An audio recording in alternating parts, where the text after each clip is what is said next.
Day 1 of asking Seamus to review the Barbie movies. Day 2 of adding more pressure for Seamus. Day 4. Day 7. Okay. Jesus.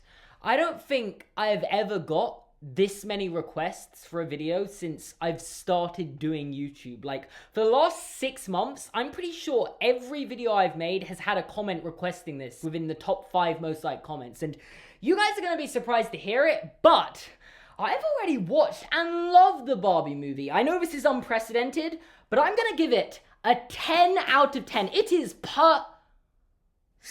Silly, you're talking about the other Barbie movie. Oh, I've seen that as well and love it just as much. I'm going to give it another 10 out of 10. Oh, well, I guess Toy Story 4 technically has some Barbie dolls in it. It's not enough for me to call it a Barbie movie, but if you insist, we've got another 10 out of... Okay. There aren't any Barbie dolls in the first Toy Story movie. The bit's up. I know what I have to do, but I don't know if I have the strength to do it. Guys, there are 34 Barbie movies, of which some people want me to react to every single one of them. And for the record, I'm turning 23 on the 2nd of February, which has probably already happened by the time this video comes out. But, you know, my point is, I am not planning on spending my mid-20s reviewing Barbie movies, but out of the goodness of my heart, I will review one, and this is that video. So I did a little community post to find out which one I should make a video on, and the overwhelming majority said I have to make the video on Barbie as the Princess and the Pauper. So I watched it, and I'm gonna be honest, I'm not gonna be able to get through this video without a sponsor. So let me tell you about Surfshark, the virtual private network that guarantees your instant online safety. Now, if you don't already have Surfshark, I'll admit, I was once just like you. I surfed the internet as a VPN-less fish. I was happy enough with my internet experience and thought, what difference would it make to my life? And then, after spending an entire year stuck at home, it is genuinely something I couldn't live without. Now, I'll confess, I think I watched more series in 2020 than I had in my entire life before then, and I'm finally starting to make a dent into the list of series I want to watch. But I was really surprised to find out how hard it is to watch some of the most popular shows in the world. We here in the UK, and I think most of the world, don't have access to Hulu, but I can now access Hulu using Surfshark through a click of a button and changing my location to America. Or alternatively, if you're in America, I hear Netflix just lost the rights to your own office. Like, that sucks. But do you know who does have access to your office? We do. Using Surfshark, through literally the click of a button, you can change your location to the UK and boom, there it is. So, if this is of any interest to you, make sure to use my code GORMAN, G-O-R-M-A-N, for a massive 83% off, plus 3 months for free. And if that's not enough, Surfshark offers a 30-day money-back guarantee, so there is literally no risk. Link is in the description down below. Checking it out would help out the channel a lot. And with that, I guess I can't keep off topic forever. Barbie as the Princess and the Pauper wasn't the worst movie I've ever seen. I mean, I feel like at this point it's pretty much my job to watch bad movies, and you know, beyond arguably the worst animation I've ever seen in my life, the persistent push of this whole dream hard enough and you could be a princess too message to young girls, while completely ignoring the systemic classism issues throughout society by pretending that all the people in positions of power and wealth are actually really nice, except for that one guy who's unsubtly desperate for power. I don't think it would be too far to say it wasn't even that bad, but yeah, there's a lot to unpack here. So let's just start very simple. The animation was woeful. I feel like all the character models kind of look like a non-playable character from a video game about to give you a side quest, and then they just stay in the spot where they gave you the side quest for an eternity in the game's universe. Like, all their movements just look so unnatural, it's almost uncomfortable to watch. And I do get this was 2004, but then again, The Incredibles and Shrek 2 came out that year, plus this is the 4th Barbie movie, so you feel like there's been enough time for them to iron out the basic issues to make their animation look watchable. But that's all I'm going to say about the animation. I don't want to go too hard on it because I need to save some of that energy up for the actual story, which revolves around these 2 Barbie dolls that I think are humans in this universe, but it's never explicitly said, so let's give that a big old unclear. However, for the record, if this is by any chance some sort of sentient toy universe, it goes up in my estimations because I like sentient toy universes. That's just another way of saying my catchphrase. I like Toy Story, by the way. I just thought it'd be a clever... Sorry, I stopped. Now, you'd have never guessed this, but one of these Barbie dolls is a princess, and the other is a pauper. Yeah, But here's where it gets interesting. They were born on the exact same day, and despite having as good as opposite lives, look exactly the same. Because, you know, that's what being born on the same day as someone means. If you're born on the same day as someone, you look exactly like them. I'm glad a film's finally telling us the truth, and that twins are nothing to do with genetics. The media is just lying to you with every other film, and don't believe it! Okay, obviously I kid. To be clear, I'm fully aware that this is based off the Mark Twain novel, The Prince and the Pauper, that also has the premise of two people being born on the same day and looking exactly the same. And I don't know why, but I find this a really funny story to base a Barbie movie around. Like, this is supposed to be a sort of cliche spin on a Disney princess movie, whereas the entire point of The Prince and the Pauper is through swapping lives with a pauper, Prince Edward learns about the inhumane class inequalities throughout England. Like, obviously I knew a Barbie movie targeted towards young girls wasn't going to try and tackle these classism issues, but then why base it around this specific story? What are we supposed to learn from them inhabiting each other's lives, if not how much society discriminates against people purely based on where they're born? I don't know, it just feels like a missed opportunity more than anything. Can you imagine if they made a Barbie movie all about classism and inequality throughout society? Like, that would be an unironically good movie. This,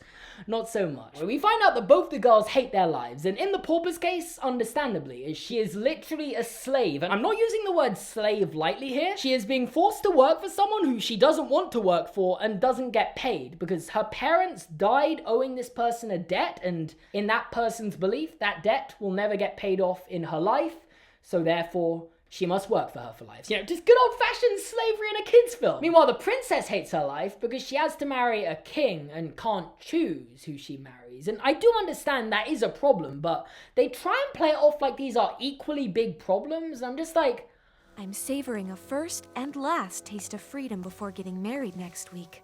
To a total stranger. At least you're not an indentured servant. I do understand this is a kid's film. It doesn't have to have messages about systemic classism in it. But also, you can't act as if the princess, Annalise, is so kind to all the poor people by going into town and interacting with them, while simultaneously admitting she has literally never done this before today and is therefore completely ignorant to all the issues they face. Honestly, this is probably the weirdest criticism I've ever given a film, but it feels like the world it takes place in didn't exist before the movie began. Like, I don't even know if this makes any sense, because I've never known this to be something a film could fail at so tragically, but usually you have a vague idea of what the characters have been doing before the film began, just from their motivations, so you understand what they want. Whereas here, it just feels like they spawned into existence with programmed backstories the day the movie began, and they have done nothing else with their lives. And by pure chance, on this one occasion where Annalise goes into town, she meets Erica, a pauper who looks exactly like her. Seriously, what are the chances?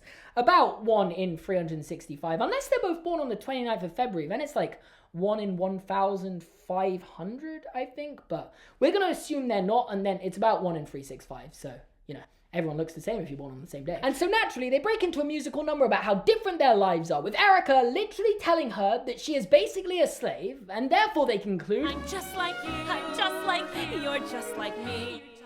Because, you know, I guess they both breathe? I'm not even sure we know that. This may just be a sentient toy universe. Maybe they don't breathe, and I can understand the sweet message behind it. You know, despite our differences, we're all human at the end of the day. Which is why I was continually disappointed in the princess, who doesn't even attempt to help this person whom she clearly sees herself in, just leaving her forever, rushing back off to her luxury life in the castle, you know? Ugh, yikes, poor people. I'm sorry, I don't know if you can tell, I didn't really like the princess very much, and therefore didn't feel sorry for her at all when she gets kidnapped. Now, you might be wondering, oh wow, kidnapping a princess? That's a bold move. What kind of mastermind was able to pull that off? And when I tell you an evil genius had been tracking her every move for months and knew exactly when she'd be near the castle walls to swoop her away, I'd be lying. Because in reality, these two bad guys who somehow got onto the castle grounds, like, I'd be willing to give the benefit of the doubt and just assume they had awful security, but then later on in the film, the security does its job pretty well, and either way, the plan was actually to lure her cat out of her bedroom with a mouse on a string, and that leads to her chasing the cat and getting captured. Somehow that worked, because, you know, otherwise the plot wouldn't be able to move forward, and technically there was a mastermind behind it, this guy called Preminger? He's the queen's advisor and openly wants to be the king, making him the one character from the palace I actually respect, because at least he's open about being power hungry. The other ones are just kind of pretending they're actually nice. Take notes, Annalise, no one's buying your facade, and for that you deserve to get locked up in this hut in the woods. Also, Preminger cleverly tries to frame it as like a runaway sort of thing, as he leaves a note in her room saying she's fled the country because she didn't want to marry her betrothed King Dominic, which I've got to admit, it's a pretty good plan. As a way to set up the film, it works. And he'd have got away with it as well if his two henchmen weren't written to be literal idiots, as in, I don't know what the words to describe their idiocy is. They couldn't have looked after a plastic plant. So obviously Annalise escapes, but before we get into that, her tutor, who's kind of important, but it's mostly just because he's there. I don't remember his name or anything, and he's suspicious of Preminger in the note, because hear him out on this. She never scented her stationery with lilac. It was always rose. You know, he doesn't recognize that it's not her handwriting, something her tutor would be aware of. No, it's the fact it isn't scented the way her notes are usually scented. Like, why is this movie making it more complicated than it needs to be? But yeah, therefore he seeks out Erica, convincing her to pretend to be the princess, tricking everyone else into thinking all is okay.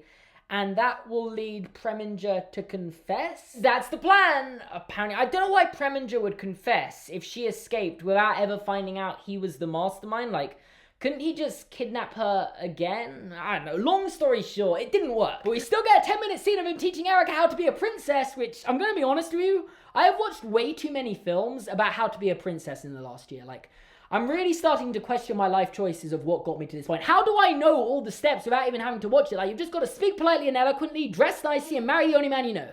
At my big age of 23, I know every step on how to be a princess. And then, by pure chance, once Preminger, who of course thinks Erica is actually the princess, heads back down to the hut to find out how she got away, Annalise has actually got away. And if you weren't paying attention to how she got captured, you're probably wondering what sort of meticulous plan she's conjured up to escape, and well, she uses a sheet to pretend to be a ghost, scaring and trapping the henchmen under said sheet and getting away. Honestly, I don't think anything frustrates me more than characters being made beyond belief stupid just to move the plot forward. And of course, for comedy! You know, it's as if the writers made Preminger's plans so flawless they had to write in these two guys to just kind of help the good guys, otherwise Preminger would actually win. Oh, and also, when he arrives at the hut, they pretend to be her. Honestly, it's a lot. Get out of that bed! What did I do to you guys to make you feel like it was necessary to make me watch this? And apparently this is one of the good ones. Oh god. Like, some people want me to make a full-on series about these films, and I'm not saying that's off the table, okay? If there's enough demand, there's always room for a sequel, but I'm talking like 30,000 likes and 1,000 comments saying, "Thank you so much for your sacrifice, King." Or something like that. Anyway, then, once Annalise arrives back at the palace, as we've already covered, the security's good now, all of a sudden, and they deny her entry because they think the princess is already there, which leads to her taking up Erica's life. Because remember how, just by chance, she went into town the other day for basically the first time ever and now happens to know someone who doesn't live in the palace? She goes looking for her, but ends up running into Erica's owner, you know, the person that makes her make the dresses, and thinking that Annalise is Erica, locks her up in the workshop where she finally decides, oh, maybe I shouldn't buy my dresses from this woman. She isn't very nice, is she? Like, that is the only moment of actual realization about these classism issues in the entire film, and that realization is, maybe I won't support slave owners. Then, in the meantime, King Dominic reveals himself to Erica, since he thinks she's the princess, completely ignoring the fact to his knowledge she ran away the day before to avoid marrying him. They fall in love that day. And isn't that a nice message? Even a lowly pauper can find her prince charming. You know, regarding she looks exactly like the princess in her kingdom and just so happens to switch lives with said princess on the day she meets her king. That could happen to you, young female audience watching this film. No, let me guess, the entire fanbase of this film's gay now, aren't they? And then we reach the final act, as Preminger tracks down the real princess and locks her away with her tutor in these mines that are important to the storyline, but I haven't really got into that because, well, basically, he's stealing gold from the mines, and therefore the kingdom is really poor now while he's really rich. It's not that complicated, to be honest. And then, immediately following that, he runs into the palace where he gets both the guards to arrest the princess in front of the king, her future husband, and the queen, her mother, with very little resistance. They're kind of just like, oh my god, she's getting manhandled by these guards, but let's hear him out. So, of course, he outs her as an imposter, and with that, Erica's sitting in a dungeon, and Elise and her tutor are trapped deep in the mines, and embracing certain death, they confess their love to each other, and by that I mean, she confesses her love to him, and he doesn't reciprocate it or say anything of note back to her, what's he gonna do? Reject a princess? Well, I guess we'll never know. And with that said, I've got to give credit where it's due. Preming's plan worked perfectly. He even gets engaged to the Queen, singing an absolute bop of a musical number, How Could You Refuse? Like, you gotta respect it. He doesn't even ask her to marry him. He just gets down on one knee and says, what are you gonna do, say no? He had a clear plan, and even though it didn't go entirely how he wanted it to no fault of his own, he adapted it and got it done. Shame the film decided to end with the princess and the pauper both simultaneously managing to conveniently escape their tricky situations and crash the wedding. Like, for one, you've got a cat-dinging hole finding the bit of the mine Annalise and the tutor are stuck in, and then they float out in a bucket because water suddenly started appearing in there as well. And for two, Erica sings a lullaby, putting the prison guard to sleep, and then doing the classic nicking the keys off them and breaking free. Okay, sure. And I thought that was convenient enough, but look how long the Queen stalls saying I do for at the wedding, which was now between her and Preming. I don't know if I covered that. They're getting married instead of King Dominic and Erica or Annalise. I don't know who he was planning on marrying, to be honest. And do you, my queen, take this man to be your husband? I